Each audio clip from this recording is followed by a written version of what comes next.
iteka n'umunezero ntangere vyo gusubira kubana namwe banywanyi bacu mubana natwe makuru n'ibiganiro vya misi yose tubandanya gushikiriza kuri nombonesha kure yacu no yanyu Umuhuza TV. Uyu numwe tugiye kubageza kamakuru biriko biravugwa bigezwe ko nga mu gihugu c'u Burundi. Na makuru tuzagwarukana ni ku biriko biravugwa mu gisata c'umutekano, tugende ku vyaraye bibaye mu gisagara ca Bujumbura. Kuri ubu rero inama yihuta cane y'abakorera bose mu gisata c'umutekano mu gihugu c'u Burundi bivuye ku biturika canke se amagrenade amaze igihe kinini hafi ukwezi n'inusu yibonekeza mu gihugu cane cane i Bujumbura ku mugwa mukuru w'ubutunzi Bujumbura igiye gukorana. Ni mugihe kandi muri uno mwanya nanone turonse amakuru avuga ko abagabo benshi bo mu Cibitoke ca Bujumbura basohowe mu mpangu zabo bajanwa kwicarikwa ku kibuga. Ubu akaba ari ubutumwa baje gutangwa n'umwe mu bakenyezi baba muri quartier Cibitoke mu buraruko bw'igisagara ca Bujumbura. Tuza kugaruka ko ku buryo burambuye muri ano makuru ntimuze gucikanwa. Nkuko nari mpejeje kubabwira, hari inama yihuta cane ikoranije abo bose barabwa n'igisata c'umutekano w'igihugu. Ni inama irimwo abategetsi bakomeye cane mu gisata c'umutekano. Aha turavugamwo uburongozi bw'ubushikiranganje bw'intwaro hagati mu gihugu, iterambere rusangi n'umutekano. Ubushikiranganje butwarwa na Martino Niteretse. Harimwo kandi aho umushikiranganje bwo kwivuna abansi burongowe na Ale Tribert Mutabazi, abatwara inzego zose ziperereza mu gihugu. Muri abatwara inzego zose ziperereza mu gihugu harimwo iperereza ryo hagati mu gihugu, iperereza ryo hanze y'igihugu ndetse n'iperereza rya gisirikare. Hakazamo kandi abo mu rwego rw'igipolisi. Aha hakaba harimwo umugenduzi mukuru w'igipolisi ndetse n'ibikorwa vy'urwo rwego rwose mu gihugu Frederic Budomo. Hazamo kandi abarongoye amakambi ahambaye cane y'igisirikare, harimwo nk'abava mu makambi arimwo abasoda bahawe imyimenyerezo idasanzwe, harimwo ivyo kugwana, abihevyi murantunge, harimwo abahawe imyimenyerezo ikomeye cyane irimo ivyo kurwanya ibikorwa vy'ubwihevyi ndetse n'abandi bahawe imyimenyerezo idasanzwe. Iyi nama kandi harazamwo abavugizi b'inzego zose zegwa n'iki kibazo, harimwo umuvugizi wa leta y'u Burundi ndetse n'umuvugizi w'ubushikiranganje bw'intwaro hagati mu gihugu, iterambere rusangi n'umutekano, Pierre Nkurikiye. Uravye ubugizi bwa nabi bumaze hafi ukwezi n'imisi mike nkuko vyatanguye inyuma y'igitero cyakozwe n'umareredi tabara igihanga. Aha mbere abanyagihugu babonye murantungi. Uravye ubugizi bwa nabi bumaze hafi ukwezi n'imisi mike nkuko vyatanguye inyuma y'igitero cyakozwe na Redi tabara igihanga, abanyagihugu benshi batanguye kugira ubwoba ko ibi bikorwa bishobora n'ubundi kwimonogoza mu gihugu hose, usivye kuba biriko birakorerwa mu gisagara c'ubudandaji Bujumbura ndetse n'ibindi bisagara bikaba vyaberamwo ubu iki gikorwa c'ubugizi bwa nabi. Uravye ubugizi bwa nabi rero, ahambere abanyagihugu babonye ivyo biturika hakaba hari ku isoko yo mu Buyenzi mu kazu ka Regideso kari ngaho kuri iryo soko nyine.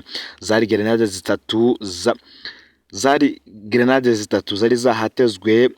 zari zahatezwe ico gihe, gusa amahirwe nuko abanyagihugu bazibonye atanimwe yari yaturika. Aho inzego z'umutekano zihashikiye harafashwe umuzamu wako kazu ngo yifashishwe mu matohoza, birangira arekuwe kuko yatacu n'ubundi amatohoza yashitseko. Ibi biturika bimaze kugaragara ko bitegwa akenshi ahantu hahurira abantu benshi cane ndetse no mu tuzu twa Regideso. Dusubiye inyuma gato nko kugenekerezo ya 13 Ndamukiza uyu mwaka wa 2024 nibwo kandi akazu ka Regideso nako kasenywe n'ibombe aho hari ku Musaga. Ico gihe abanyagihugu bo muri iyo zone yo mu manuko bw'igisagara ca Bujumbura bavuze ko bumvise ibintu biturika ndetse bakabona ivyuma biguruka mu gihe haba uko guturika hafi kandi ya gisirikare yamuha. Ico gihe bikaba vyaregetswe ku banywanyi b'umuhari Redi tabara nkuko vyanditswe n'ikinyamakuru Romanda. Nanone kugenekerezo ya 5 Rusama uyu mwaka wa 2024 akaba ari mwijoro ryo kuw'Imana uheze rishira uwa mbere w'indwi grenade zaratewe mu Kamenge mu bunywero bubiri. Aha kandi akaba ari muri komine Ntahango mu gisagara ca Bujumbura, ahari kuw'Imana uheze hafi naho bita kwa Buyengero. Aha kandi bikaba vyaravuzwe ko hari n'ikindi giturika cari gitezwe cazasuzwe mu bicupacupa kugira ngo naco kize guturika, gusa igipolisi kikaba carashitse imbere y'uko giturika. Abakoze iri bara cyane muri ubwo bubare bubiri nyene bari bagiye gutegayo ayo magrenade, bivugwa ko bari bafise n'imodoka ibunguruza ngo yari ifise imparati ya IT. Mw'ijoro rya rero naho ibara ryaguye. Ibara nk'iri rero n'ubundi ryaguye mu gisagara ca Bujumbura. Aha noneho bikaba vyaturikiye mu bibanza bitandukanye, harimwo iruhande yahahoze isoko nkuru ya Bujumbura hasanzwe hari ibituro vy'amabisi. Ahandi haturikiye izo grenade ni hafi y'ikambi y'igipolisi gicungera inzego iyo bahoze bita API. Aha amakuru avayo akaba atari yatumenyesha ivyo nonekaye, nivyo ntibiramenyekana. Iyi nama y'umutekano rero ngo ikaba igiye kuza kurabira hamwe ingene umutekano ukongerezwa, bigizwemwo uruhara na buri rwego rwose rufise umutekano mu minwe, gusa cane cane igisirikare cy'u Burundi, igipolisi cy'u Burundi ndetse n'urwego rw'iperereza. Gusa nanone urwego rw'iperereza narwo rukagomba gukora akazi katoroshe cane mu kuburizamwo ivyibi ibitero. Nkuko nababwiye rero, abagabo benshi mu Cibitoke ca Bujumbura basohoye mu mpangu zabo bajanwa kwicarikwa ku kibuga. Ubu n'ubutumwa bwarungitswe n'umwe mu bakenyezi ba muri quartier Cibitoke mu buraruko bw'igisagara ca Bujumbura. Yagize ati: amahoro, mu gatondo ka kare abapolisi bazindutse gusaka muri zone Cibitoke, bagiye batwaye abagabo bacu ataco bazira kandi bafise ivyangombwa bikwiye. Abapolisi ngo batubwiye ko babatumye gutora abagabo bacu babakuye mu mpangu, none uyu mwanya babicaritse kuri tele ya basket aha nyene mu Cibitoke kuri zone. Uti turabasavye mudutohoreze munadutabarize ntibabagirire nabi, tubona ivyubo bitoroshe. Uti inyishu yanyu ntikenewe kumvuza umutekano kuko abapolisi n'ubu baguma batembera mu mazu baraba ko ata mugabo canke umuhungu yoba yasigaye. Uyu mukenyezi yatabaje gutya ntiharamenyekana icakurikiye, ndetse nk'uko bigaragara abo bagabo n'ubundi bicaritswe hasi kuri ico kibuga.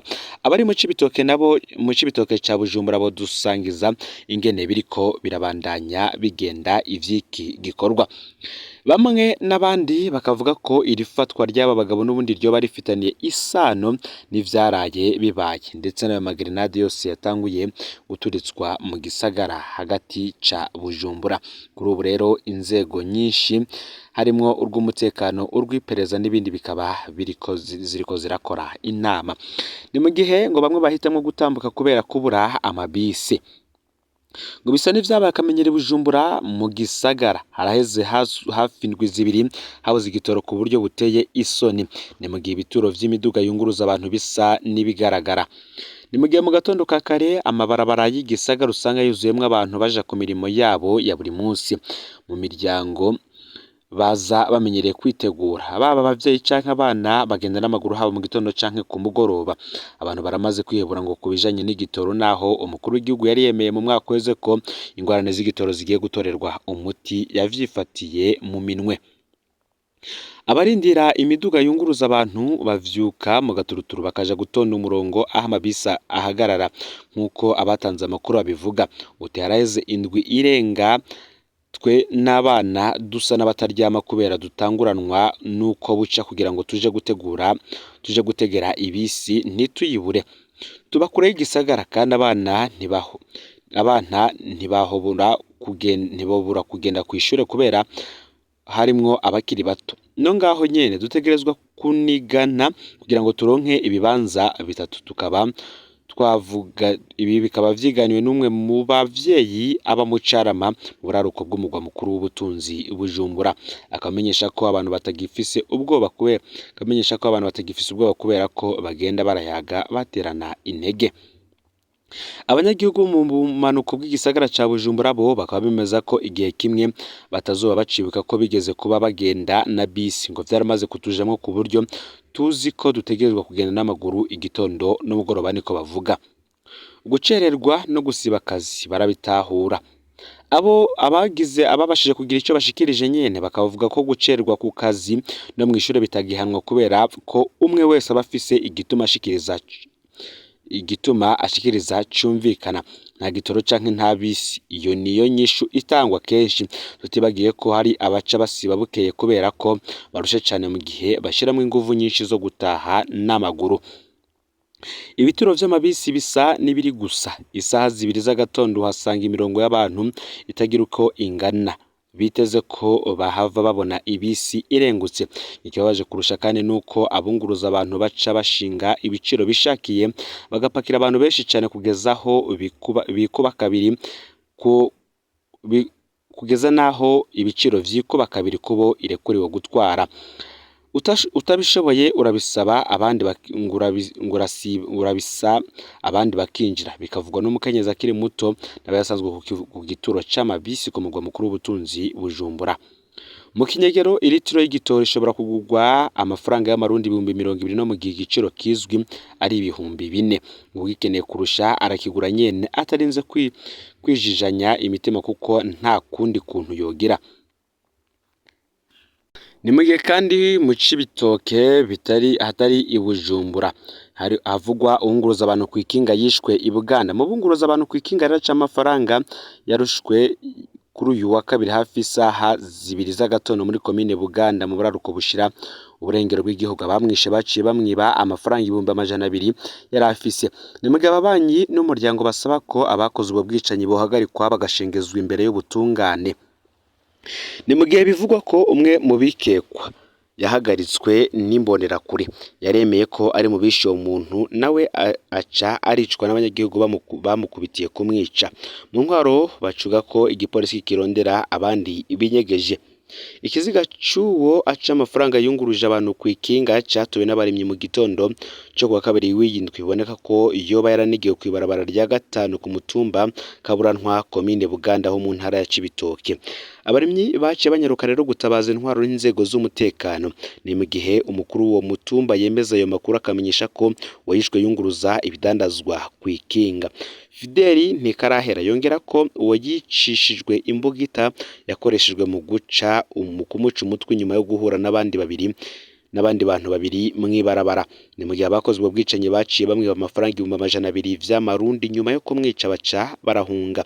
Kubw'amakuru ava muri iyo komine nyene, umwe muri abo bicanyi yaramenywe n'imbonerakure zamufashe arembejwe n'inkoni. Uwo mugabo yahavuye yemera ivyo yakoze agatomara ko bari babiri mu gihe bakora ubwo bubisha banagabura ivyo 200,000 basahuye uwishwe.